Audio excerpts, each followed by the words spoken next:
Traditional niches are dead. You are not a fitness creator. You are not a fashion creator. You're not a beauty creator. You're not a tech creator. You're not a finance creator. You're not a travel creator. Instead, you are the niche. If you want to live and breathe your content, never run out of ideas, and never have to worry about getting stuck creating only on one topic, you are in the exact right place. In this video, I will teach you the 4-step method to becoming the niche. This exact method has allowed me to post every single day for the last 5 years, grow an audience of over 8 million followers, and generate well over $4 million.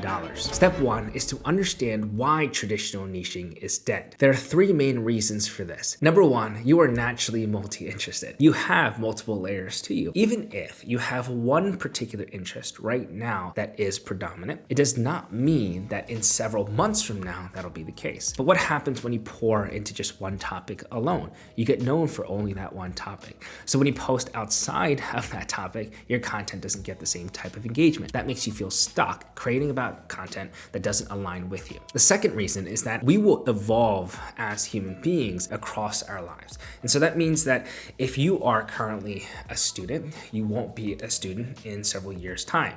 If you are someone that is pursuing a specific business right now, likely in several years from now, you will not be pursuing that exact same business. If you are somebody that's single right now, you may not be single in a few years from now. This is all to say that you will naturally evolve as a human being too.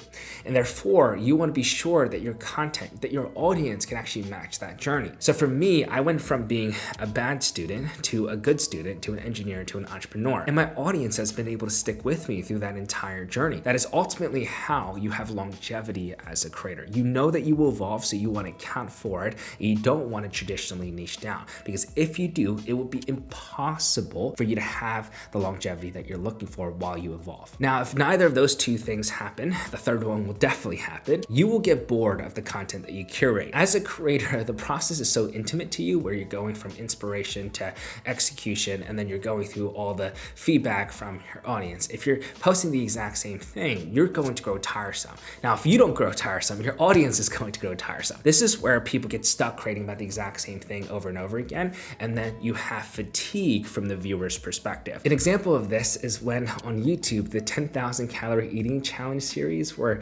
trending well, and then a lot of creators hopped onto that. If they could not expand outside of it, once the audiences got tired of that specific trend, then those creators fell off. Another example of this is during quarantine. A lot of creators were creating home workout videos, but once quarantine ended and they couldn't necessarily adapt outside of it, that's when they got stuck again. So this idea of pigeonholing yourself into one topic, I would encourage you to prevent it at all costs. Can some people win this way? No doubt. But do most people evolve outside of that one specific topic? Yes. From all of my experience creating, and also all of my experience in helping thousands of creators, it's important that you get out in front of it and you actually become the niche instead. Step 2, understand that it's about personal branding. Being a person that traditionally niches down is actually very different from the idea of personal branding. So personal branding is simply how the world perceives you. It's your public reputation. So with personal branding, you should be able to declare to the world exactly who you are, what you have to offer, your value system, your beliefs, your opinions, and the ability for you to do that allows you to attract people at great scale. And this is a big reason as to why a lot of brand pages are tending to die out in the last several years, and where personal brands have been completely disrupting a lot of industries. People understand that when you see another person as a creator, there's a different feeling that you get. You have a willingness to actually champion that person, even though it's virtual through a screen, because you can see their behavior, you can see their ideas, you can champion them through their pain, and you want to actually have them win. That's when you start to build a really loyal audience. Another way of thinking about this is we had to, for generations before, rely on parents, teachers, mentors, advisors, bosses to advocate for us. Now we can post one piece of content that can reach millions of people all across the world that tells people exactly who we are, exactly our stories. And if we can connect with them, again, you, in terms of business opportunities, networking opportunities, they will be attracted to you. People are going to want to be associated with you. That is the power of a personal brand and making content about you. If you were to niche down, you would limit the scope of impact significantly, and there's no point in doing that. I actually think it's significantly more important to allow yourself to experiment amongst the various interests that you have. And then once you start creating content, you can identify specific interests that you want to further cultivate upon. Those become content pillars of yours, and then ultimately you have become the niche. Then people can actually see your content and see you for who you are. They can connect with you across various different ideas. So even as you post about different topics, there's still relevance, right? There's a willingness to continuously engage in your other contents. And that is how you allow yourself to evolve, right? Creatively too. You don't have to feel stuck creating only on one thing. Step 3 is to find a message or ethos that connects your various interests. For example, your message or philosophy may read, more people should find financial freedom so they can spend time doing the things that they love, meaning that they can spend time with their family, meaning that they can travel more, meaning that they can go ahead and spend more quality time with their partners, or they can go ahead and pursue passion projects, right? So if that's the case, then that's your overarching message, and you may have various different pillars. The first pillar may read financial tips. The second one may be business tips, and the third one may be relationship around your family and your partner. Most people would see those 3 different content pillars and think that they're so different from each other. How can you create about multiple things? Most people identify themselves as solely a finance creator, or solely as a travel creator, or solely as a relationship creator. What I am saying is that you can become the niche if you have an overarching ethos that connects these pillars. So there are 3 content pillars, and then there's a 4th one that should be the same for every single person. And that 4th one has to be your story. So how has this ethos transformed you in your life? How has pursuing this life of financial freedom impacted you? Have you been somebody that has gone through a lot of financial hardship while you were younger, and because of that you saw your parents get divorced, and because of that you saw yourself struggling in a lot of mental ways, and now that you have a level of financial freedom, you're starting to see the security and how that's positively benefiting your family? Is that your story? You need to have a story because your ethos has to obviously be important to you, but that story is a great way that you can formulate connection with your audience. Now, I told you that this entire process is exactly how I've been able to post every single day for the last 5 years, and how my audience has actually continued on with me, and how at every single different transition in my life, whether it was transitioning from being a bad student to a good student to an entrepreneur to a biomedical engineer and then to ultimately an entrepreneur full time, that it actually is seen in my content, right? I'm simply living and breathing my content. I never run out of content ideas. I don't have to worry about getting stuck because I have this ethos and I have this ability for me to present content pillars. And this is how you effectively become a really long-term focused creator. A big part of this is that your ethos can change, your content pillars can change, but think about it like this. When you are changing or you're going through very big transitions, you likely won't be transitioning your entire structure here, right? You may change your ethos and you may change a content pillar or 2, but there's still relevance because people will be familiar with the other 2 content pillars that you're keeping intact. That's the importance of having multiple layers to you and showcasing that across your content. So my message has probably been ultimately clear throughout this video, but it reads, a personal brand is the most valuable long-term asset that you can build. So I have content pillars that read content, and in that you have different content ideas, from strategy to storytelling and execution, which is scripting, filming, and editing. So I create content about those areas, but I also have a second content pillar that reads monetization. And in that one, you have digital products, brand deals, and the ability for you to craft a back-end ecosystem or a series of funnels. I still create content about that. And then my third content pillar is mindset. So can you have a disciplined approach, a growth approach? And I talk about that. Now, a lot of people will look at that and think, how can you create content about the specific content strategies, but also about digital products and also about mindset? Because I have this overarching ethos that connects them.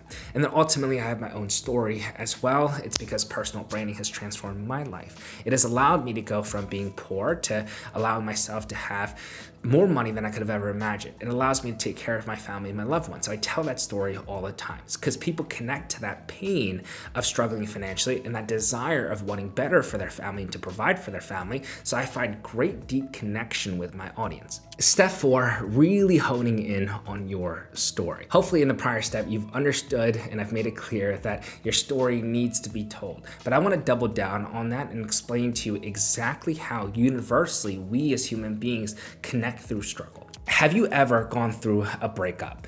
or a financial hardship? Have you ever moved alone or battled self-doubt? Or have you ever been burnt out? Have you ever felt unseen in your family? Have you ever been teased for some reason? Have you ever had to start completely over? Have you ever felt lost and had to compare yourself to others? If you've said yes to any one of those, I have just listed to you about 9 pains out of hundreds that I could have thought about that universally connect us all.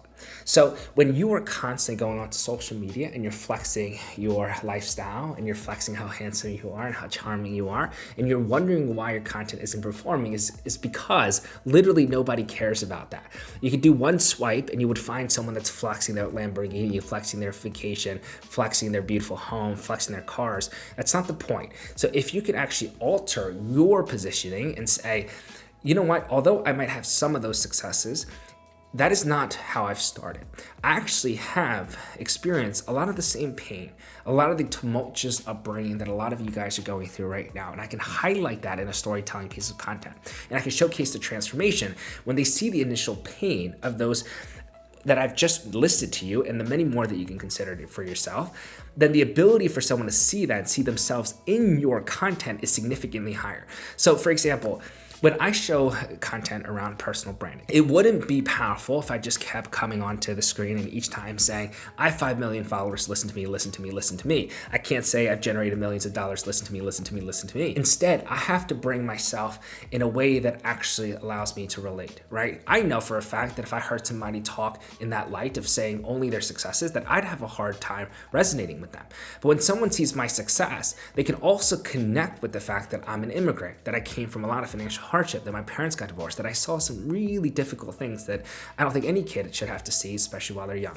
So when I tell those stories, it's for a reason. I want to formulate true connection, authentic connection with my audience, and that's the power of storytelling. So a really great exercise that I'm going to challenge all of you to do is make a Google Doc for yourself and spend 20 minutes just listing out particularly transformative experiences in your life, right? And just detail them, and then go ahead and use ChatGPT and use the dictate function. And as you do that, give it as much context as you possibly can and ask ChatGPT to identify a common pattern or a common thread and to bucket them per those categories. So then the prompt response will be something along the lines of, you went from anxiety to having a lot of peace. You went from being broke to being wealthy. You went from having no friends to a lot of friends. You went from partying and drinking to now having a more peaceful spiritual life. You went from being burnt out to now finding work that aligns with you. And that ability for you to identify these buckets of themes, you can go ahead and make content about those. And when you do that, you'll be shocked by the different types of comments that you see on your post.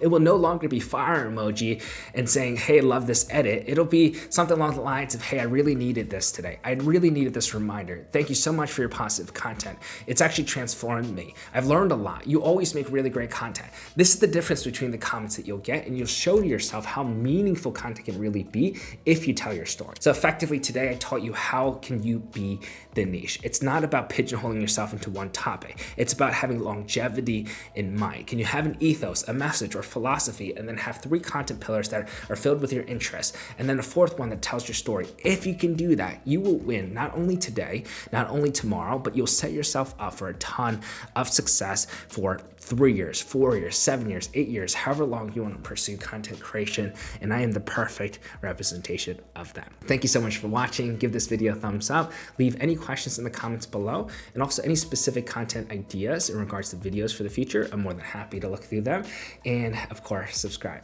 I love you guys, and I'll see you all at the top.